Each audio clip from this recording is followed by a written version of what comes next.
স্বাগত দীপ্ত সংবাদে আপনাদের সাথে আছি আমি ইয়াসমিন সুমনা। শুরুতেই ক্যাম্পাসে ভোট।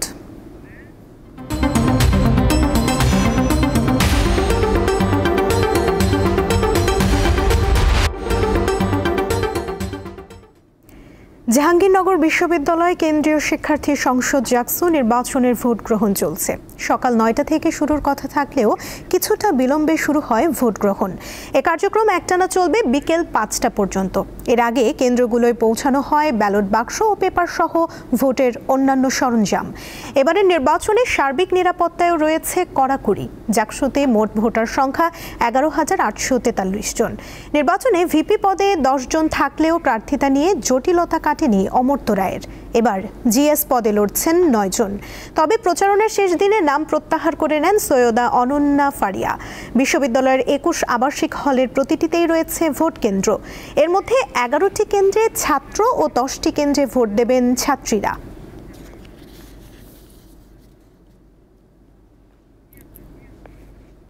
জাহাঙ্গীরনগর বিশ্ববিদ্যালয়ের কেন্দ্রীয় শিক্ষার্থী সংসদ নির্বাচনের খবর সংগ্রহ করছেন আমাদের সহকর্মীরা। প্রথমে কথা বলবো সাদিয়া চৌধুরীর সঙ্গে। সাদিয়া, ভোটার উপস্থিতি কেমন দেখছেন আর প্রতিদ্বন্দ্বী প্রার্থীরা নির্বাচনী পরিবেশ নিয়ে কি বলছেন, আমাদের বিস্তারিত জানাবেন। সুমনা, আপনাকে মাধ্যমে আমরা দর্শককে জানাতে চাচ্ছি যে আমরা আজকে সকাল থেকে এই জাহাঙ্গীরনগর বিশ্ববিদ্যালয়ে আছি এবং এখানকার পরিবেশ এখন পর্যন্ত অনেক সুষ্ঠুভাবেই ভোট গ্রহণ চলছে। আমরা এখন মহিলা একটি হলে আছি। এই হলটিতে আমরা দেখেছি যে প্রচুর পরিমাণে শিক্ষার্থীরা কিন্তু এখানে ভোট দিচ্ছেন এবং আমার পেছনে দেখতেই পাচ্ছেন যে পোলিং এজেন্ট সহ রিটার্নিং কর্মকর্তা আছেন একজন এবং ৫ জন পোলিং এজেন্ট এখানে কাজ করছেন এবং শিক্ষার্থীরা এখানেও ৩-৪ জন আছেন, ভোট দিচ্ছেন এরকম কয়েকজন কিন্তু বুথে আছেন। এবং বাইরেও আমরা দেখেছি যে প্রচুর স্টুডেন্ট কিন্তু আসলে তারা লাইনে দাঁড়িয়ে আছে। এটা বুঝতেই পারছেন যে আসলে একটি উৎসবমুখর পরিবেশে আসলে এই ভোট গ্রহণটা চলছে, যেহেতু ৩৩ বছর পরে একটি প্রতিষ্ঠান আসলে নির্বাচনের জায়গায় গিয়েছে। তো নির্বাচনের আসলে আমেজ একটা বড় বিষয়। এই পরিবেশটা আসলে আমরা সকাল থেকে দেখছি এবং মেয়েদের হলগুলোতে আসলে নিরাপত্তার দিকটা সবার আগে দেখা হচ্ছে, কারণ মেয়েদের যেই বিষয়গুলো তারা দেখছেন যে যাতে পুরুষ অনেকেই আছেন যা ভোটের যারা প্রতিনিধিত্ব করছেন তাদেরও যাতে এজেন্টরা সবাই নারী হয়, সেই বিষয়গুলো তারা খেয়াল করেছেন। এবং আমরা কয়েকজন যারা ভোটার বা যারা ভোট দিয়েছেন এবার তাদের সাথেও আমরা কথা বলেছি। পোলিং এজেন্টরাও সন্তুষ্ট বলে আমাদেরকে জানিয়েছেন এবং যারা ভোট দিচ্ছেন তারা আসলে প্রত্যাশা অনেক। আসলে আমরা আরও ২-১জনের সাথে একটু কথা বলবো। আপু, আপনি তো ভোট দিলেন এই মাত্র, আমাদেরকে যদি বলেন আপনার অনুভূতিটা কেমন? ভোট দিয়ে ভালোই লাগলো। আসলে আপনার প্রত্যাশা কি এই এত বছর পরে আপনাদের বিশ্ববিদ্যালয়ে আসলে এত বড় একটা নির্বাচন অনুষ্ঠিত হচ্ছে, জাকসুর নির্বাচন, এইটাই আপনার প্রত্যাশাটা? আমার প্রত্যাশা যে নির্বাচন সুষ্ঠুভাবে সম্পাদিত হোক এবং তারপর স্টুডেন্টদের আসলে যে চাওয়া পাওয়া সেগুলোর জন্য আমাদের প্রার্থীরা পূরণ করতে পারে, এটাই আমি চাবো। এবং এই নির্বাচন যাতে চলতে থাকে আর কি, আবার বন্ধ না হয়ে যায়, রেগুলার চলতে থাকে, রেগুলারই জাকসু হইতে থাকে, এটাই চাই। অবশ্যই আপনারা জানেন যে ১৯৭২ সালে কিন্তু আসলে এই জাকসুটা যখন প্রতিষ্ঠিত হয় তারপর থেকে কিন্তু আসলে মাত্র ৮ বার আসলে এই নির্বাচনটা অনুষ্ঠিত হয়েছে, কিন্তু দীর্ঘ ৩৩ বছর আসলে বন্ধ ছিল। সর্বশেষ ১৯৯২ সালে আসলে সর্বশেষ এখানে যেই নির্বাচনটা আসলে অনুষ্ঠিত হয়েছিল এবং এখানে কিন্তু আমরা দেখছি যে নিরাপত্তা, যেমন বলছিলাম, সিসি ক্যামেরার ব্যবস্থা কিন্তু আছে যাতে সুষ্ঠু একটি ভোট যাতে হচ্ছে এইটা যাতে তারা নিশ্চিত করতে পারে। যে কোনো রকমের অপ্রীতিকর ঘটনা ঘটলে সেটা যাতে তারা ধারণ করতে পারে এবং পরবর্তীতে সেগুলো দেখা যায়, সেই বিষয়গুলো কিন্তু আসলে তারা দেখছেন। এবং অফিসারদেরকে এই পোলিং এজেন্টকে সহায়তা করার জন্য কয়েকজন অফিসারও এখানে নিয়োগ আছেন এবং এখানে কিন্তু তাদের আইডি কার্ড সহ বিভিন্ন বিষয় কিন্তু দেখা হচ্ছে। আমরা ২-১জন আপার সাথে একটু পোলিং এজেন্টের সাথে একটু কথা বলবো। আপা, আমাদের সাথে একটু যদি বলেন কতজন শিক্ষার্থী আমাদের এখানে যুক্ত আছে অনার্সের এবং মাস্টার্স? অনার্সে হচ্ছে ৪৮৮ জন আছে এবং মাস্টার্সে ৮৩ জন স্টুডেন্ট আছে আর কি। মোট হচ্ছে ৫৭১ জন স্টুডেন্ট। এখন পর্যন্ত কি পরিমাণ ভোট পড়েছে বলে এখন পর্যন্ত সিরিয়াল আসলে ওইখানে যারা সিগনেচার নিয়েছে এবং রিটার্নিং অফিসারের কাছে ওই কাউন্টটা আছে আর কি, আমরা শুধু সিগনেচার করে দিচ্ছি। মূলত আমি যেটা দেখছি গত 1 ঘন্টার মধ্যে আসলে এই 1 ঘন্টা 10-15 মিনিটের মধ্যে আসলে অনেক স্টুডেন্ট কিন্তু এখানে এসেছে। একটু আগে আমরা যেটা দেখাচ্ছিলাম যে এইখানে কিন্তু আসলে ভোট গ্রহণ এখন পর্যন্ত সুন্দরভাবেই হচ্ছে এবং মহিলাদের যে হলগুলো আছে সেখানে আমরা দেখছি যে পরিবেশ কিন্তু খুব সুন্দরভাবে তারা মেনটেন করছেন এবং শিক্ষার্থীরা যাতে সুন্দরভাবে ভোট দিতে পারে তাদেরকে সিরিয়াল ওয়াইজ সেই ইনফরমেশনগুলো কিন্তু তাদেরকে নেওয়া হচ্ছে। আমরা এখানে কয়েকজন পোলিং এজেন্টের সাথেও কথা বলেছি, তারা কিন্তু আমাদেরকে তাদের বিষয় সম্পর্কে একটু জানিয়েছে যে তারা আসলে কী রকমের প্রত্যাশা চায় এবং কী ধরনের পরিবেশ তারা আসলে অন্য অন্য বুথগুলোতে দেখে এসেছে। এবং আমরা 2-1 জনের সাথে একটু কথা বলবো যে আপনারা তো আরও কয়েক জায়গায় গিয়েছেন, তো আমাদেরকে একটু যদি বলেন ভোটের পরিবেশ সম্পর্কে আপনাদের কী মনে হয়?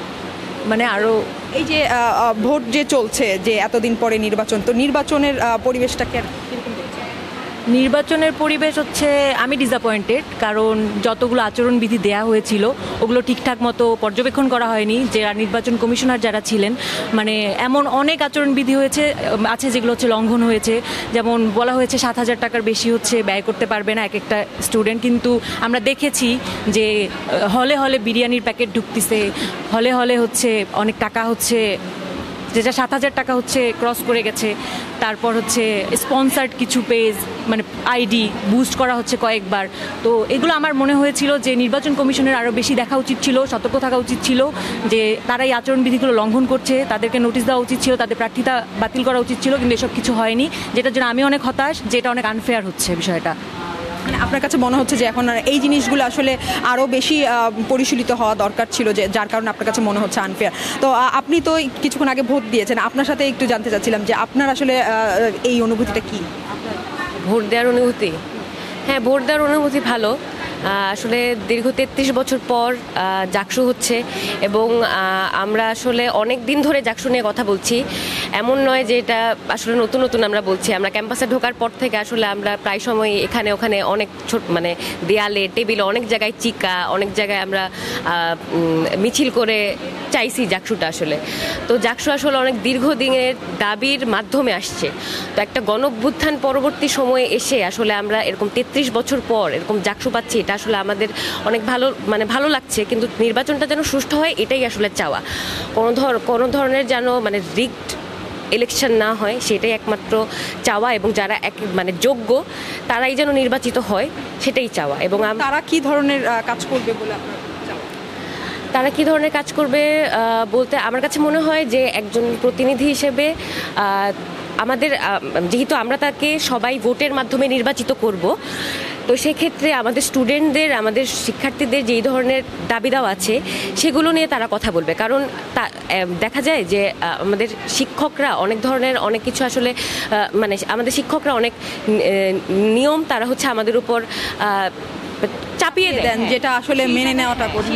তো আপনি মানে এই যে বিশ্ববিদ্যালয় একটা সুন্দর পরিবেশ, তো পরিবেশের একটা ব্যাপার আছে এখানে, তো এই পরিবেশটা আসলে তারা কিভাবে ডাকসুর প্রতিনিধিরা আসলে সুন্দর রাখার জন্য কোনো পদক্ষেপ নিতে পারে? আমার মনে হয় যে আমাদের ডাকসুর যে প্রতিনিধিরা তারা যদি মাস্টার প্ল্যান নিয়ে কথা বলে, একাডেমিক মাস্টার প্ল্যান এবং পরিবেশের কথা যদি আমরা বলি, কারণ আমরা জানি আসলে জাহাঙ্গীরনগর কত হচ্ছে মানে গাছপালা এবং প্রাণ প্রকৃতিতে কত সুন্দর। তো সেই জায়গা থেকে কোনো মাস্টার প্ল্যান ছাড়া আমরা দেখতেছি যে অপরিকল্পিতভাবে অনেক বিল্ডিং উঠে যাচ্ছে, যেটা কোনো প্ল্যান নাই, যেটা আমাদের ক্যাম্পাসটাকে ধ্বংস করে ফেলতেছে। এবারে গুড নাইট ডেঙ্গু সুরক্ষা।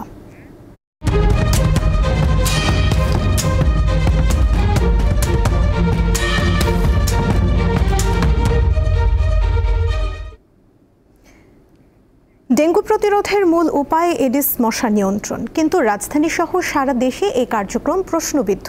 ঢাকা দক্ষিণ সিটির অবস্থা বেশ নাজুক। নাগরিকদের অভিযোগ, কর্তৃপক্ষের উদাসীনতায় মশা বাড়ছে। মশা নিয়ন্ত্রণে ফগার মেশিনের মাধ্যমে ধোঁয়া দেওয়া আর লার্ভা ধ্বংস করতে পানি জমে থাকা স্থানে ওষুধ ছিটানো, এই দুইভাবে এডিস মশা নিয়ন্ত্রণ করে সিটি কর্পোরেশন। বাসাবাড়ির আশপাশ, নির্মাণাধীন ভবন ও রাস্তায় মাঝে মধ্যে এমন ওষুধ ছিটাতে দেখা যায়। কিন্তু এই কার্যক্রম মশা নিধন বা নিয়ন্ত্রণের জন্য পর্যাপ্ত নয় বলে অভিযোগ নগরবাসীর। ওষুধ মনে হয় না এই বছর শুরু হওয়ার পর তো ওষুধ দিচ্ছে। মশার ওষুধ এখন আগে দিত, এখনই ডাইরেক্ট দিতেছে না, কত সপ্তাহ 2 সপ্তাহ 3 সপ্তাহ পর্যন্ত দিতেছে না। আমরা ওই যে আপনার দোকানে বেচে 200 টাকা একটা ওষুধের দাম, ওটা নেই স্প্রে করি। অবশ্য অভিযোগ অস্বীকার করেছেন ঢাকা দক্ষিণ সিটির প্রধান স্বাস্থ্য কর্মকর্তা। আর স্বাস্থ্য অধিদপ্তর বলছে ব্যক্তিগতভাবে মশা নিয়ন্ত্রণের উদ্যোগ নিতে হবে। 5ই আগস্টের পরে তো আসলে অনেক পরিবর্তন হয়েছে। আবার আপনারা জানেন যে আমাদের 1.5 মাস অফিস বন্ধ ছিল, সেখানে অনেক কিছু শিডিউল চেঞ্জ হয়েছে। জোনে যখন মশার কাজ করে, যেখানে লার্ভা পাওয়া যায়, মশার লোকরা যায়, কারণ 13 জন আছে কন্টিনিউয়াসলি ওরা ঘুরে, তো সেখানে যেখানে পায় ওরা কথা বলে পারে না, যে না এটা কন্ট্রোল হচ্ছে না, তখন ম্যাজিস্ট্রেট আঞ্চলিক নির্বাহী কর্মকর্তা গিয়ে মোবাইল কোড করে তাদেরকে হয়তো জরিমানা করে। সিটি কর্পোরেশন তো আমাদের বাড়ির ভিতরে যে করবে না, সিটি কর্পোরেশন রাস্তাঘাটে করবে, বাড়ির আশেপাশটা করতে পারে। তা আমার বাসায় যদি ফুলের টবে পানি থাকে বা আমার অ্যাপার্টমেন্ট কমপ্লেক্সে যদি টাঙ্কির চারিদিকে পানি জমে থাকে, বৃষ্টি পানি হোক, যে পানি হোক, বা কোনো একটা কন্টেনারে যদি পানি জমে থাকে, সেটা তো সিটি কর্পোরেশন কিছু করতে পারবে না। চলতি বছর সারা দেশে 35,000-এর মতো মানুষ ডেঙ্গুতে আক্রান্ত হয়েছেন। লাবণী গুহ, দীপ্ত সংবাদ, ঢাকা। আন্তর্জাতিক প্রসঙ্গ। ফিলিস্তিনের অবরুদ্ধ গাজা ভূখণ্ডে ইসরায়েলি বাহিনীর নতুন করে চালানো হামলায় আরও অন্তত 72 জন নিহত হয়েছেন। এর ফলে 2023 সালের অক্টোবর থেকে এখন পর্যন্ত নিহত ফিলিস্তিনের সংখ্যা দাঁড়ালো অন্তত 64,656 জনে। বার্তা সংস্থা আনাদোলুর তথ্য অনুযায়ী পশ্চিম গাজা শহরে বাস্তুচ্যুত পরিবারের তাঁবুতে গোলাবর্ষণ করেছে ইসরায়েলি বাহিনী। এতে 2টি ফিলিস্তিনি পরিবারের অন্তত 15 জন নিহত হন। উত্তর পশ্চিম গাজার নাসের স্ট্রিটে বাস্তুচ্যুতদের অপর একটি তাঁবুতে ইসরায়েলি ড্রোন হামলায় আরও 5 জন নিহত হন।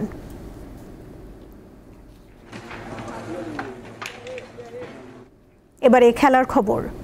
এশিয়া কাপে ট্রফি জয়ের মিশনে আজ হংকংয়ের বিপক্ষে মাঠে নামছে বাংলাদেশ। আবুধাবিতে বি গ্রুপের এই ম্যাচ শুরু হবে রাত 8:30টায়। 3বার এশিয়া কাপের ফাইনালে উঠেও শিরোপা জিততে না পারার আক্ষেপ ঘোচাতে চায় লিটন দাসের দল। 2014 বিশ্বকাপে বাংলাদেশকে 2 উইকেটে হারিয়ে বিশ্ব ক্রিকেটে আলোচনার ঝড় তোলে হংকং। তবে সময় পাল্টেছে, কিন্তু 11 বছর আগে সেই সাফল্য ভোলেনি তারা। পঞ্চমবারের মতো এশিয়া কাপে অংশ নেওয়া দলটি এবারও চায় ক্রিকেটের সংক্ষিপ্ত ফরম্যাটে টাইগারদের বিপক্ষে শক্ত প্রতিরোধ গড়তে। দলের নেতৃত্বে থাকা পাকিস্তানি বংশোদ্ভূত অলরাউন্ডার ইয়াসি মর্তুজা এখন পর্যন্ত দেশের হয়ে 63টি টি20 ম্যাচে রান করেছেন 746, পাশাপাশি শিকার করেছেন 70টি উইকেট। দলটিতে আছেন টি20 টুর্নামেন্টের ইতিহাসে সেঞ্চুরি করা দ্বিতীয় ব্যাটার বাবর হায়াত। এছাড়াও পাকিস্তানি বংশোদ্ভূত জিসান আলী, নিজাকত খানের পাশাপাশি 5 ভারতীয় বংশোদ্ভূত আংশুমান রথ, আয়ুষ শুক্লা ও কিঞ্চিত শাহের মতো ক্রিকেটাররা। পচা শামুকে পা কাটতে চায় না টিম বাংলাদেশ, তাই বেশ সাবধানী লিটন দাসের দল। 2012, 16 এবং 18তে এশিয়া কাপে ফাইনালে উঠেও শিরোপা ছুঁয়ে দেখা হয়নি। এবার অধরা ট্রফিটা নিজেদের করে নিতে চায় টাইগাররা। সবশেষ 3টি টি20 ফরম্যাটে দ্বিপাক্ষিক সিরিজে পাকিস্তান, শ্রীলঙ্কা ও নেদারল্যান্ডসকে হারিয়েছে বাংলাদেশ। শেষ 10 ম্যাচে 6টিতে জিতেছে লিটন দাসের দল, হেরেছে 4টি। মোহাম্মদ হাসিব, দীপ্ত স্পোর্টস।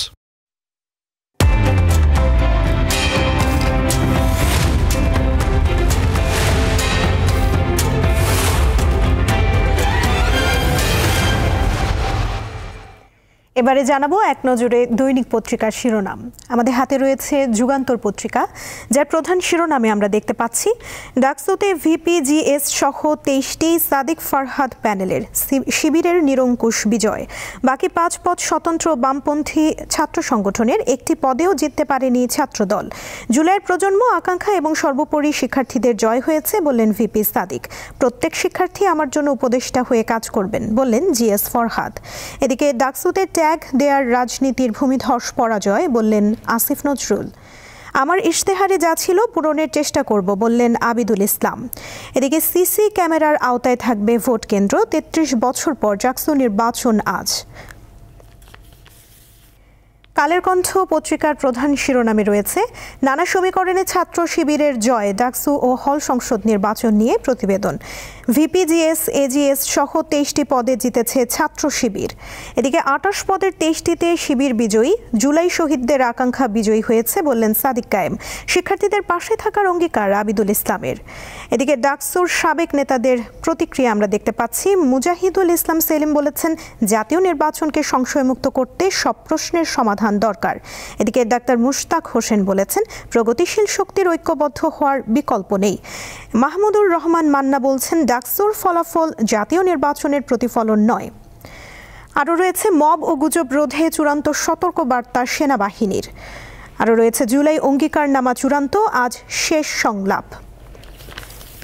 প্রথম আলো পত্রিকার প্রধান শিরোনামে দেখতে পাচ্ছি, শিবিরের জয়ের কারণ দীর্ঘ প্রস্তুতি, ডাকসু নির্বাচন নিয়ে প্রতিবেদন।